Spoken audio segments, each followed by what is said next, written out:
that's just going to open it up. And there's just too many good ball handlers, too many good shooters, and they're going to get a lot of open shots. But we have to try to win the game. I mean, we could not press and not lose by as many, but we have to try to get back. And we thought we did the best we could there. But they're very good. Jeff's done a great job getting them to come together with a new group, and I think they were a really good team. Questions? Jim, obviously it was a rowdy crowd here tonight. Do you feel that your comments earlier this month played a factor in that crowd's animosity? I would say it was exactly the same as the last time we played here when they had a full house. Exactly. When was the last time you played here when they had a full house? It's been a while. Yeah. They're a good crowd. They always have been. They don't. It doesn't bother me. I mean, come on, seriously. When did you decide to make the lineup change? After really the last game, I decided that we're going to go with Benny. They're going to let him shoot, and he's shooting well. So we need somebody else to score.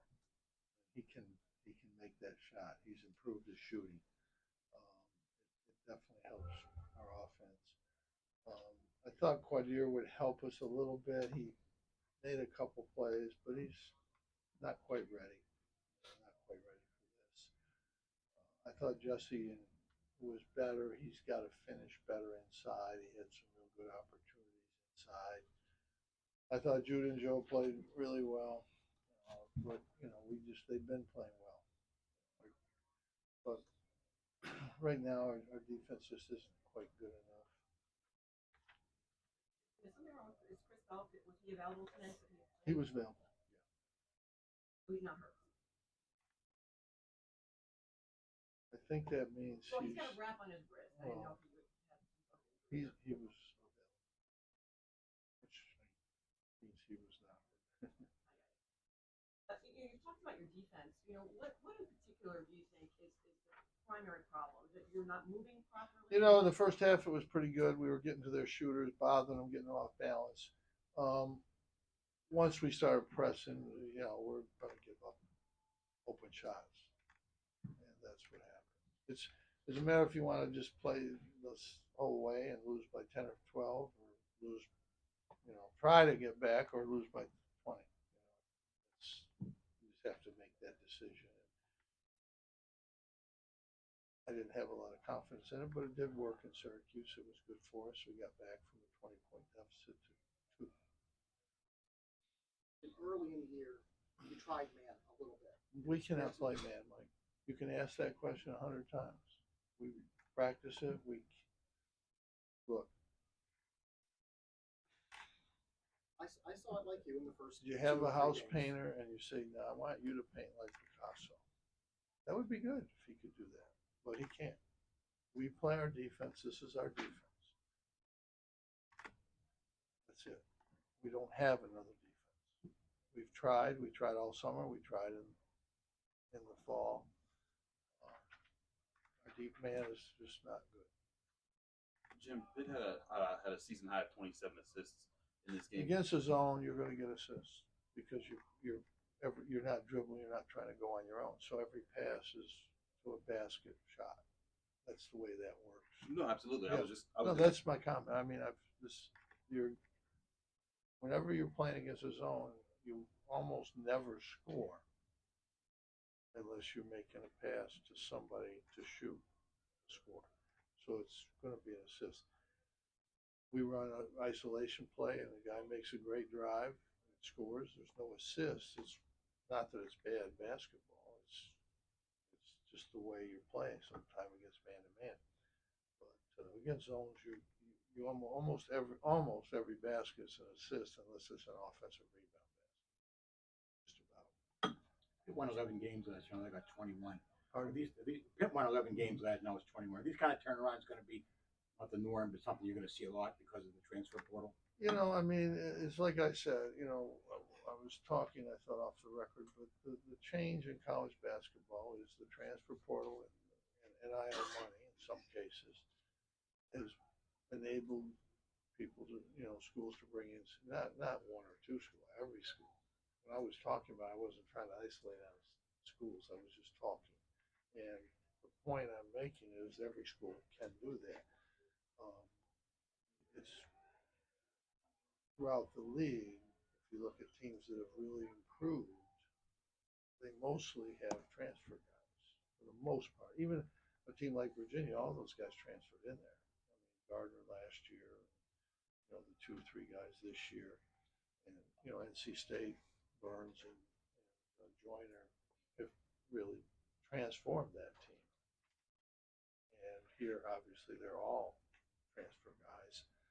But you look at around the league, it's the same everywhere. Look at the top teams. It's for the most part, it's guys that have transferred. Got a lot of good transfer veteran guys.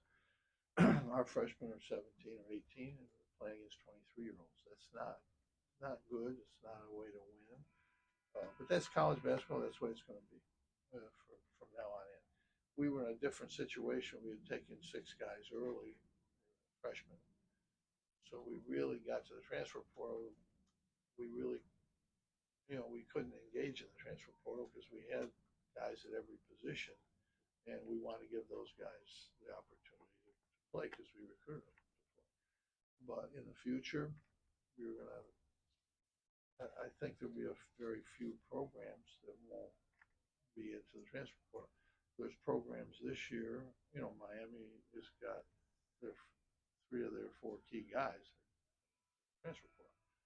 And when programs lose these guys, then they'll have to go back into the transfer portal because they'll need guys to fill those roles. So that's the way it will be going forward, especially if you have 3 or 4 guys that are 5th-year players that their eligibility's up.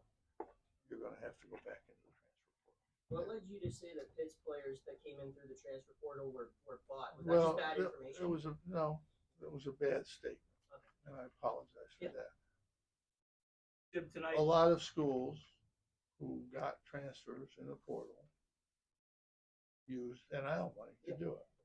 And I didn't mean, I was really talking about schools, and it got overlapped into Pitt. When I talked about Miami and Pittsburgh, it was the transfer portal, and it got, listen, I was wrong even talking about it, but it wasn't an interview. It was a walk down the hallway, and it was recorded.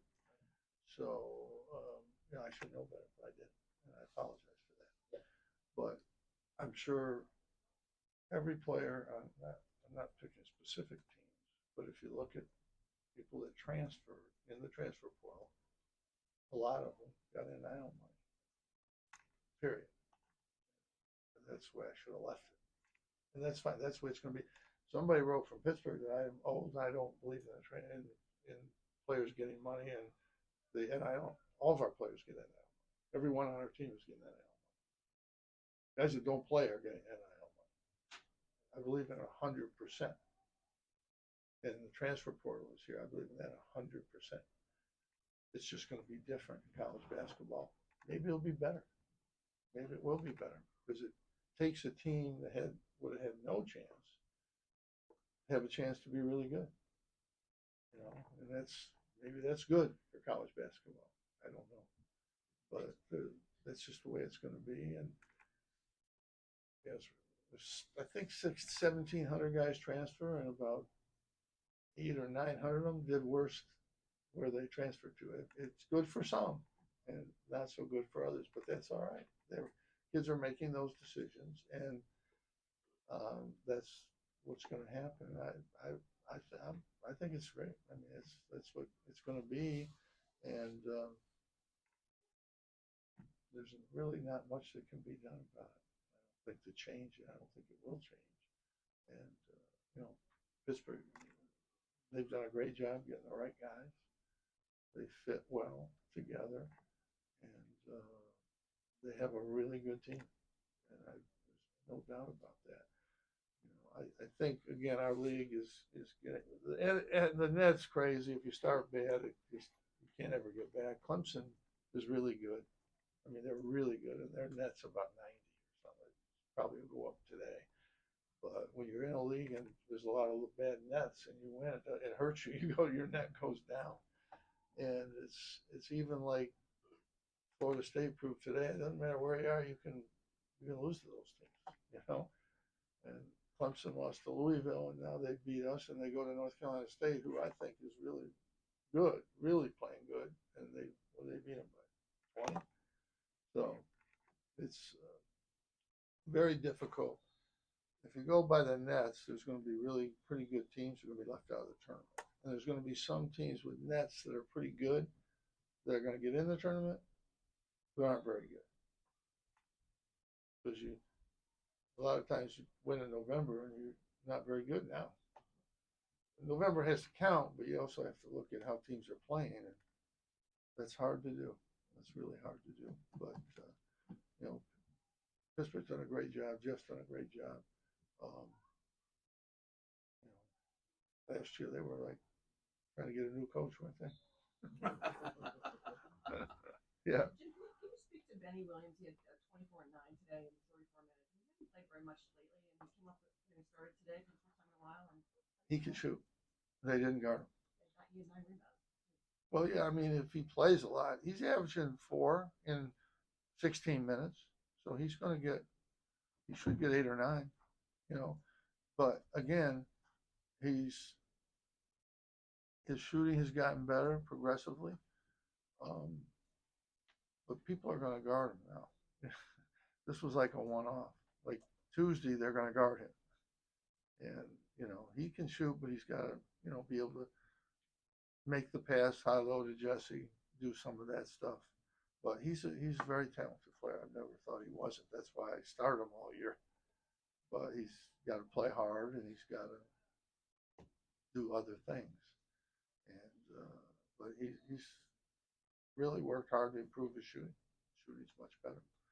But I really think our teams, you know, this is obviously a bad stretch, but I think that we've played pretty good basketball overall. I think we're just too young to be consistent and to be good on the defensive end.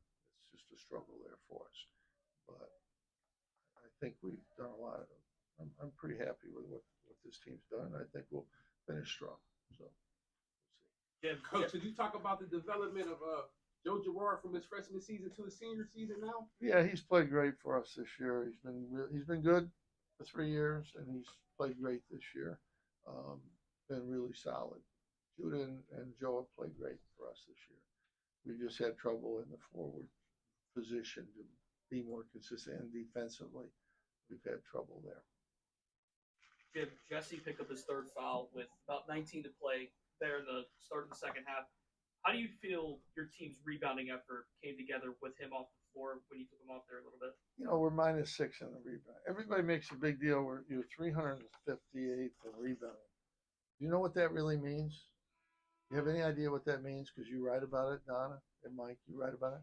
You know what that means? We're -3. We're -3 rebounds per game. All right? That's what it means. You can say 350 all you want. It means we're down 3 rebounds average per game. We're +4 turnovers. Then you got to score 25 to 11. Well, I'm not saying that it doesn't hurt us. They out-rebounded 6 rebounds. That's what happened.